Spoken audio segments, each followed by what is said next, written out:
महायुतीचा आज जाहीरनामा प्रकाशित होणार। सूत्रांची माहिती, महाराष्ट्र फास्ट, मुंबई सुपरफास्ट या नावाने येणार मॅनिफेस्टो। तर दुपारी बीएमसीसाठी शिवसेनेचा जाहीरनामा प्रकाशित होणार। अमित साटमांच्या उपस्थितीत मनसेच्या संतोष धुरी यांचा भाजपमध्ये पक्षप्रवेश। राज ठाकरे यांनी मनसे उद्धव ठाकरेंकडे सरेंडर केली। उद्धव ठाकरेंसोबतच्या तहात राज ठाकरे हरले, संतोष धुरींचा आरोप। पक्षात काही लोक छुपे होते, ते आता थेट उघडपणे गेले। संतोष धुरींच्या भाजप प्रवेशावरून आदित्य ठाकरेंची टीका। प्रभाग क्रमांक 192 मधील शिंदेंच्या शिवसेनेतील पदाधिकारी वैभव मोरेंचा राज ठाकरेंच्या उपस्थितीत मनसेत प्रवेश।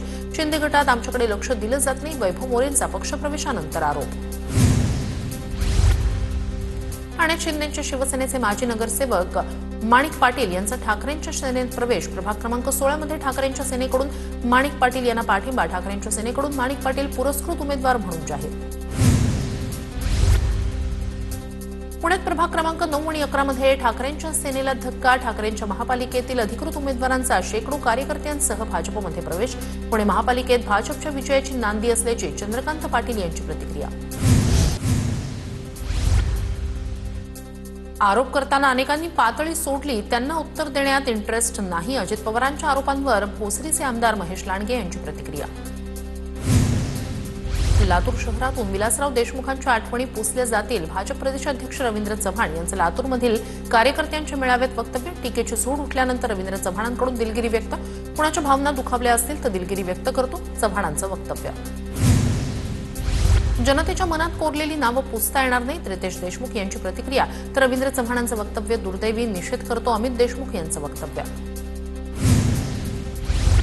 विलासरावांबद्दल पक्षविरहित सर्वांना आदर, रवींद्र चव्हाणांच्या वक्तव्याचा चुकीचा अर्थ निघाला, त्यावर त्यांनी स्पष्टीकरणही दिलंय, फडणवीसांची प्रतिक्रिया। राजकारण कुठल्या स्तरावर चाललंय हाच प्रश्न आहे, रवींद्र चव्हाण यांचं वक्तव्य दुर्दैवी, अमित देशमुखांचं वक्तव्य। तर लातूरची ही संस्कृतीने रवींद्र चव्हाणांच्या वक्तव्याचा निषेध करतो, अमित देशमुख यांची प्रतिक्रिया। लातूरमध्ये आवाहन केलेला बंद पाळू नये, अमित देशमुख यांचं आवाहन। रवींद्र चव्हाण यांनी विलासराव देशमुखांविरोधात केलेल्या वक्तव्याचा निषेध म्हणून बंदचं होतं आवाहन।